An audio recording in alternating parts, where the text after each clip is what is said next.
Vendredi 24 juillet 2020. Marie-Hélène Dini écoute d'une oreille distraite le bulletin météo à la radio. Elle est en retard. Elle jette un regard rapide à son téléphone. 8h25. Elle est très en retard. Alors qu'elle part habituellement à 7h45, la voilà seulement en train d'enfiler son manteau dans l'entrée de son appartement. Dans l'ascenseur, la dirigeante et fondatrice du groupe de coaching Ulysse commence à réorganiser sa journée pour tenir compte du décalage et du retard. La tête penchée sur son téléphone, Marie-Hélène ne voit pas tout de suite l'attroupement en bas de chez elle. Quand elle finit par le remarquer, elle s'arrête d'un seul coup. Une dizaine de policiers en uniforme entourent une Clio noire. Une situation incongrue dans cette résidence cossue de Créteil. Marie-Hélène respire, reprend sa respiration et s'approche des policiers. « Circulez, madame, il n'y a rien à voir. » Le policier qui s'adresse à Marie-Hélène est tendu. « Mais monsieur, j'ai été agressée il y a quelques semaines et c'est la même voiture qui était là. Je l'ai signalé aux policiers de Créteil. » Le ton est sec et sans appel. Marie-Hélène s'éloigne, la boule au ventre. Elle a brusquement peur. Très peur. Bienvenue dans une affaire qui défraie la chronique. Quand une entrepreneuse, Marie-Hélène Dini, coach, directrice d'une école de coach et présidente d'un syndicat professionnel, se retrouve agressée puis menacée. C'est toute une affaire d'État qui se déclenche. Bienvenue sur l'apprenti. Alors, avec l'apprenti, je vous apprends tous les secrets des entrepreneurs en moins de 30 minutes, tous les jeudis, et évidemment, le tout en s'amusant. Je m'appelle Laurent Broye, je suis entrepreneur, je suis aussi le Pierre Bellemare de l'entrepreneuriat. Je vous raconte des histoires et je vous raconte aussi mon histoire, puisque je moi-même étais entrepreneur. J'ai revendu ma boîte en l'espace de 10 ans. L'apprenti, c'est un podcast qui est produit par Inspire Média, le média qui raconte les histoires de ceux et celles qui entreprennent. Marie-Hélène a 55 ans en cet été 2020. C'est une femme de tête qui affiche alors un très beau parcours professionnel. Au début des années 2000, après 15 ans de carrière réussie dans les services administratifs et financiers d'une entreprise, elle souhaite évoluer. Passionnée par l'accompagnement et le développement personnel, elle devient donc coach. Marie-Hélène a ensuite envie d'aller plus loin. Elle se forme aux principales techniques d'accompagnement, Process Communication Management, PCM, analyse systémique, PNL, hypnose, coaching en entreprise, bref. En 2004, elle ouvre alors son école de coach professionnel, l'école MHD Formation. Loin de l'image d'Épinal du coaching, cette mère de famille divorcée veut en montrer une représentation plus réaliste et exigeante. C'est cette image qu'elle affiche en 2017 dans un premier livre, La formation au coaching, déontologie et savoir-être. En 2019, elle devient présidente du tout jeune SIMAC, avec un S, syndicat interprofessionnel des métiers de l'accompagnement, du coaching et de la supervision. Un syndicat dont l'objet est de labelliser le coaching. À l'aube des années 2020, le coaching est une activité en plein développement et où l'on peut trouver un peu de tout. Et c'est précisément ce « un peu de tout » qui fait grincer les dents de Marie-Hélène. À plusieurs reprises, elle s'écharpe avec des confrères, notamment lors de réunions du SIMAC. Jean-Luc, je suis désolée, mais une formation de coaching ne peut se faire uniquement par téléphone. Le syndicat ne peut clairement pas labelliser ce type de pratique. Marie-Hélène, excuse-moi, mais quand j'entends ça, c'est la directrice de MHD Formation qui parle ou la représentante du syndicat? Non, Jean-Luc, tu ne peux pas dire ça. Tu sais, et tout le monde sait autour de cette table, que déontologiquement, je ne me permettrai jamais ça. Alors, du point de vue déontologique, je ne sais pas, mais pour ce qui est de niveler le marché par le bas, c'est sûr, c'est ce qui va se passer avec ce label. Marie-Hélène sort épuisée de cette énième confrontation. Professionnaliser le secteur du coaching est un combat de tous les jours. Un combat qui va bientôt quitter l'atmosphère feutrée des salles de réunion pour gagner celui de la rue.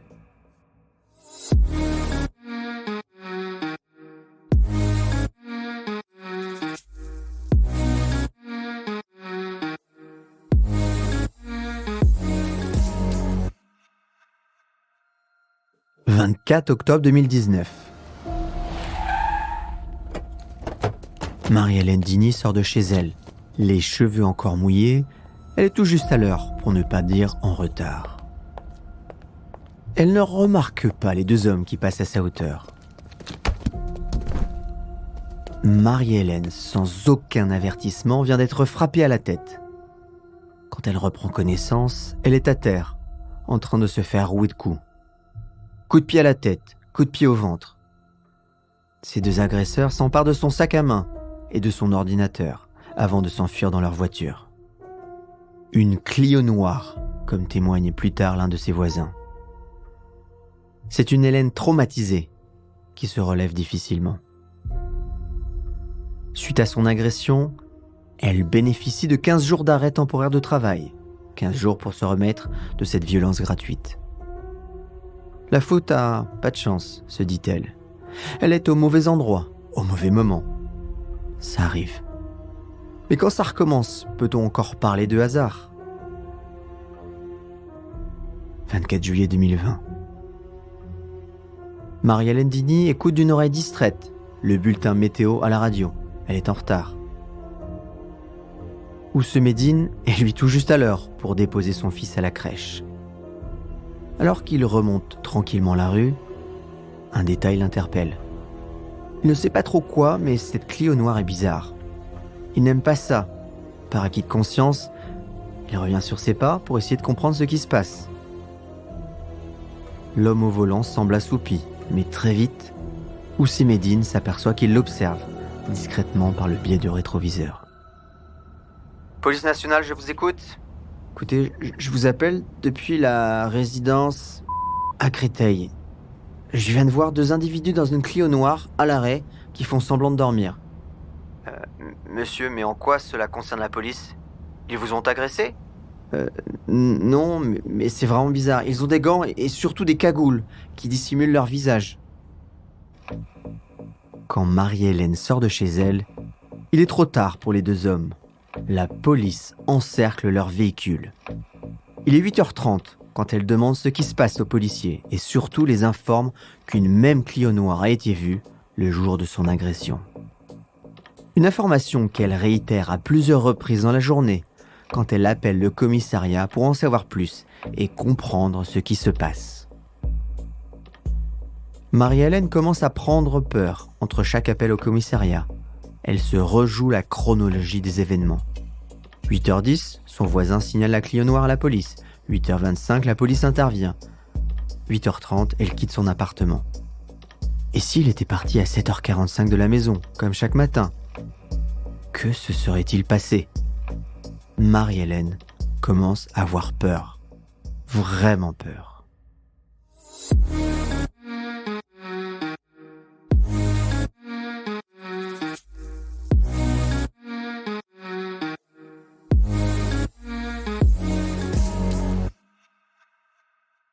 « 25 juillet 2020, autoroute A13, échangeur de Bois d'Arcy. » Oh, zut, un appel masqué. Ah, j'ai horreur de ça. Oh, et puis je réponds, on sait jamais. Bonjour Madame Dini, c'est la police. Vous n'êtes pas à votre domicile ? On aimerait vous voir, on est devant chez vous. Bonjour. C'est-à-dire que je suis en route pour un déménagement. Ça ne peut pas attendre ? Non, malheureusement, nous avons besoin de vous maintenant. Marie-Hélène fait demi-tour. Le déménagement de sa fille et Conforama vont devoir attendre. Une fois devant son appartement, elle s'aperçoit que la police s'avère être une véritable équipe en civil, composée de plus d'une dizaine de personnes. Un policier en civil qui se présente comme le responsable lui tend un badge pour s'identifier. Dans la tête de Marie-Hélène, une petite musique tourne. N'importe qui peut falsifier un badge aujourd'hui. Cette fois, les policiers sont directs et n'éludent pas les questions de Marie-Hélène. « Madame, il faudrait qu'on perquisitionne votre appartement. » Mais pourquoi ? Madame, vous avez été victime d'une tentative d'homicide. La situation est absurde, tout comme la fouille de l'appartement qui s'ensuit. Marie-Hélène regarde pièce après pièce les policiers fouiller son appartement pendant près de 4 heures. Ils ouvrent les tiroirs, soulèvent les matelas, tapent contre les murs à la recherche de micros ou de documents. Quand Marie-Hélène croit que c'est fini, il n'en est rien. Sous ses yeux sidérés, elle regarde la police désosser sa voiture et son scooter.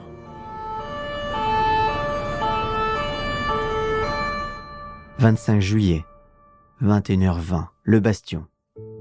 Cela fait maintenant plusieurs heures que Marie-Hélène est interrogée par la police au Bastion, le nouveau QG de la police depuis que le quai des Orfèvres a été déménagé. Elle ne comprend toujours pas ce qu'on lui veut exactement. Pourquoi a-t-on tenté de la tuer, elle, une simple chef d'entreprise spécialisée dans la formation de coach? Elle n'en sait rien, et en attendant, elle doit détailler toute sa vie devant les policiers. Son enfance, ses amitiés, ses amours, et bien sûr, ses ennemis. Sans véritable réponse des policiers à ces questions, Marie-Hélène se demande si elle va sortir un jour du commissariat, d'autant plus que les questions se font de plus en plus soupçonneuses. Avez-vous des liens avec des services d'État étrangers ? Selon vous, pourquoi seriez-vous visé par une tentative d'assassinat à l'initiative d'individus membres de services de l'État français ou étrangers ? Désarçonnée, Marie-Hélène cherche désespérément dans sa tête si l'une de ces 6 sociétés pourrait avoir un rapport quelconque avec les questions absurdes qu'on lui pose. La police finit par lui avouer qu'on la soupçonne d'être une espionne du Mossad, le service de renseignement israélien. Un contrat, à ce titre, est même mis sur sa tête. Elle n'a pas plus d'infos pour autant, et les questions aberrantes continuent. Vous connaissez-vous des ennemis ? Professionnellement, oui. Des gens qui peuvent dire du mal de moi, vouloir que je démissionne du syndicat ou que mes sociétés coulent. Il y a beaucoup de concurrence, mais de là à vouloir me tuer, je n'y crois pas. C'est complètement disproportionné. Les policiers ne semblent pas perturbés, pas plus que ça, par les réponses de Marie-Hélène. Elle quitte le commissariat inquiète des soupçons qui pèsent sur elle. Le lendemain, quand elle revient signer sa déposition, toute ambiguïté sur son éventuel rôle d'espionne semble être levée. Elle est soulagée. Elle ne devrait pas d'ailleurs. La suite est même pire.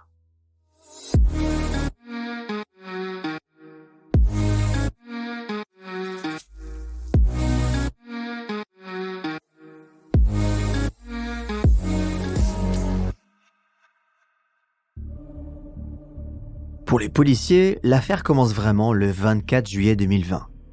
Donc alertés par le voisin de Marie-Hélène, les policiers arrivent sur place pour contrôler la Clio noire. Ils constatent au premier coup d'œil que la voiture est faussement plaquée. Un simple sparadrap avait été collé sur la plaque. Les 2 hommes à l'intérieur se laissent étonnamment arrêter sans résistance. Il y a même chez eux une certaine bonhomie, comme s'ils se sentent en sécurité, voire au-dessus de la police. La fouille du véhicule et des individus révèle un inventaire à la Prévert dont seuls les procès-verbaux ont le secret. Alors, une cagoule vert kaki, des bouchons d'oreilles, 2 couteaux à cran d'arrêt de l'armée française. Le singe nu, un livre qui prétend montrer l'homme dans sa vérité d'espèce animale, un boîtier de tracker GPS, un téléphone à la caméra obturée et enfin un pistolet semi-automatique Browning de calibre 9 mm avec une balle engagée dans le canon. Nuit du 24 au 25 juillet 2020. Le Bastion. Écoutez, collègue, pardon, je ne crois pas. Je vous rappelle que vous êtes en garde à vue pour tentative d'homicide. Vous allez comprendre, mon partenaire et moi dépendons du service d'action de la DGSE. Madame Dini est une espionne du Mossad que nous avons ordre de neutraliser. À ces mots, l'officier de police judiciaire arrête sa frappe sur le clavier. Ces gros poissons-là sont pour la brigade criminelle. Cette dernière prend le relais et apprend vite que les deux hommes sont effectivement rattachés à la base militaire de Sercotte. Mais à aucun moment, Dagomar et Abélard, leurs noms de code dans les services secrets, n'ont été envoyés en mission. Et impossible d'en savoir plus. Les deux hommes refusent de parler. Sur les conseils de mon avocat, je ne répondrai pas à cette question. Le téléphone trouvé dans la Clio est plus bavard. L'adresse d'un contact dans le répertoire correspond visiblement à l'endroit où le téléphone a été stocké avant d'être confié aux deux barbouzes. Le passager de la Clio finit par craquer sous la pression. Oh, oui, le contact dans le téléphone est bien celui du commanditaire, c'est celui qui a tout fait. Il nous a fourni la Clio noire et il a même déposé un tracker sur la voiture de la cible. Paris, rue d'Avron, 20e arrondissement, 29 juillet, 6h du matin. Police, ouvrez la porte! Le commissaire Michel Faury, patron de la brigade criminelle, arrête Sébastien Leroy, alias Arros, flèche en anglais. Si l'homme a bien participé à l'opération, il s'avère qu'il est plutôt coupe-circuit que commanditaire. Son rôle consiste à faire le lien, comme il explique à la juge d'instruction. Alors celui qui a commandité l'assassinat, c'est le vieux. Il m'a demandé si c'était dans mes moyens, si j'étais capable d'avoir une équipe pour tuer cette femme. Alors je lui ai dit que j'allais voir. Et c'est là que j'ai commencé à prospecter. C'est le vieux, habituellement, qui me contacte. Moi, je ne sais pas comment le contacter. Sébastien Leroy n'en dit pas plus. Cette fois, c'est le téléphone de la femme de Sébastien Leroy qui parle. Dans ses contacts, un certain Daniel Beaulieu, un ancien commandant de la DGSI, un personnage digne d'un roman de John le Carré.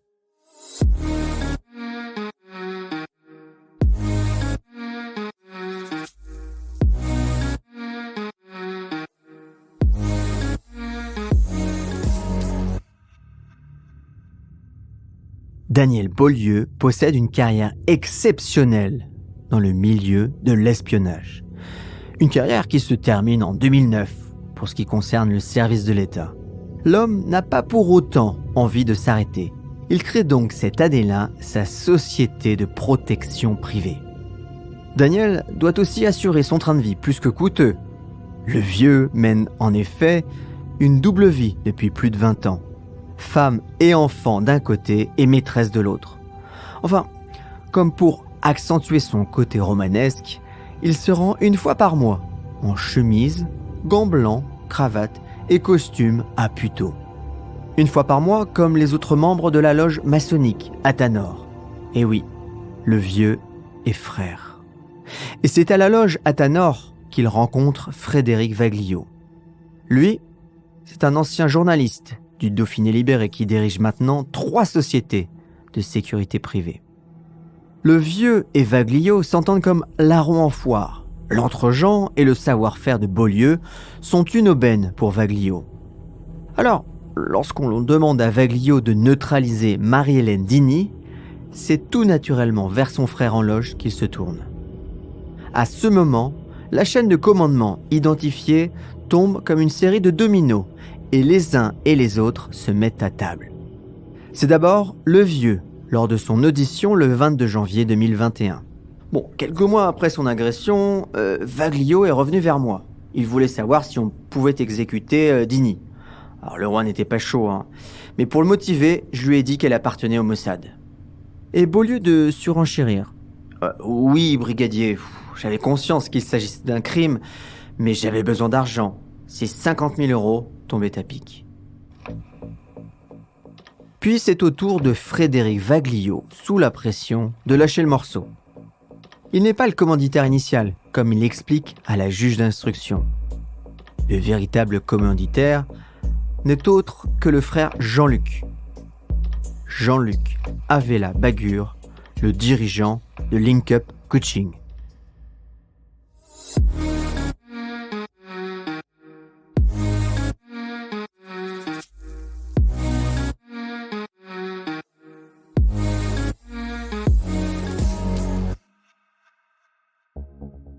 Jean-Luc Avella-Bagur est réputé pour ses pratiques commerciales agressives. Et c'est vrai que lorsque l'on demande à Marie-Hélène de trouver quelqu'un qui lui en veut, elle pense à lui, notamment à cause de leurs différends au CIMAC sur la question de la labellisation du coaching. S'il s'agit pour elle d'un différend professionnel, pour Jean-Luc, très vite, il est plutôt question de vie ou de mort. Vérité ou fantasme, il a l'impression que la labellisation du coaching va faire couler son entreprise. Dès 2019, Jean-Luc demande à Frédéric Vaglio d'obtenir des renseignements sur les démarches entreprises par sa concurrente. Et c'est là qu'intervient l'agression de Marie-Hélène. Mais la fondatrice de MDH Coaching continue à faire avancer le dossier de labellisation du métier de coach. Jean-Luc Avella-Bagur se résout alors à y mettre un terme définitif. Frédéric, t'as suffi avec Ladini, il faut que ça s'arrête. Jean-Luc, je peux faire quelque chose pour toi, mais il faut mettre les grands moyens. Tu comprends bien ce que ça veut dire ? Ouais, je comprends. Non, Jean-Luc, tu comprends vraiment ce que cela implique ? Oui, Frédéric, oui.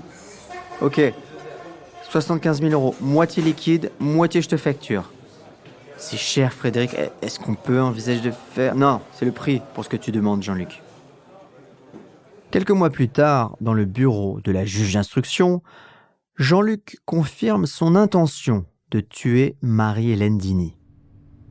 Ah, oui, clairement, j'ai accepté la proposition qui m'a été faite par Vaglio. J'ai accepté sa proposition de neutralisation de Marie-Hélène Dini. Je comprends dans ce terme la même chose que vous. Sa mort ? Attenté à séjour. Sa mort ?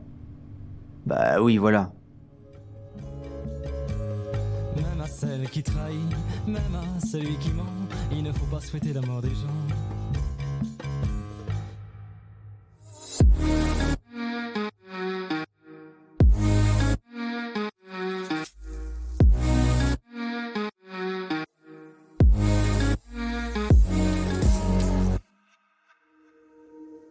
À quel moment peut-on réellement souhaiter la mort d'un de ses concurrents ? C'est la question récurrente qui anime Marie-Hélène Dini, le milieu du coaching et d'une manière plus générale, toutes celles et ceux qui ont eu connaissance de cette histoire. En voulant labelliser le coaching et ses pratiques, Marie-Hélène veut juste proposer des repères clairs et éthiques pour les entreprises et les futurs coachs. Alors le secteur est neuf, plein de vitalité, avec les qualités et les défauts de sa jeunesse. Inventivité, dynamisme, mais aussi parfois avec une rigueur qui n'est pas au rendez-vous, notamment dans les formations. Mais pour Jean-Luc Avella-Bagur, ce secteur, comme le reste du monde de l'entreprise, c'est le Far West, au sens propre du terme. Et ces problèmes, Jean-Luc les règle comme au Far West, arme à la main. Enfin, plutôt il paye des gens pour ça. Quand Marie-Hélène veut développer un secteur en lui apportant de nouveaux outils, Jean-Luc veut juste tuer la concurrence. Deux visions qui s'affrontent. Finalement, Marie-Hélène ne devra la vie qu'à un heureux concours de circonstances. Un concours qui lui permet de continuer à développer ses entreprises, à créer et à proposer sa vision du monde. Au bénéfice de toutes celles et ceux qui travaillent avec elle ou sont formés par ses équipes. Celles et ceux qui écriront l'histoire du coaching de demain. Et ça, c'est une autre histoire. Merci. Je crois que c'est le mot le plus simple pour exprimer ce que je ressens là maintenant. Merci d'avoir pris le temps d'écouter car ce podcast représente beaucoup de travail. D'ailleurs, pensez bien à mettre des étoiles et à parler de ce podcast autour de vous seulement si vous avez appris des choses ou si vous avez été inspiré. Ce podcast a été écrit et réalisé grâce à Thibaut, Frédéric et Marie. Allez, je vous donne rendez-vous au prochain épisode. Je voudrais remercier les contributeurs du Patreon, patreon.com/l'apprenti, Florent Le Tourneur, Ingrid Muxignato, Mélina Moussali, Mathieu Chérubin, Alain Rochard, Colombe Palan, Guillaume Rigal, Valentin Meunier, Emmanuel Larras, Arthur Massonneau, Sarah, Caroline Lambolet, Stéphanie Comte, Manuel Malry, Fanny Pitoiset-Rizzo et Jérémy Abramovski. Merci à tous.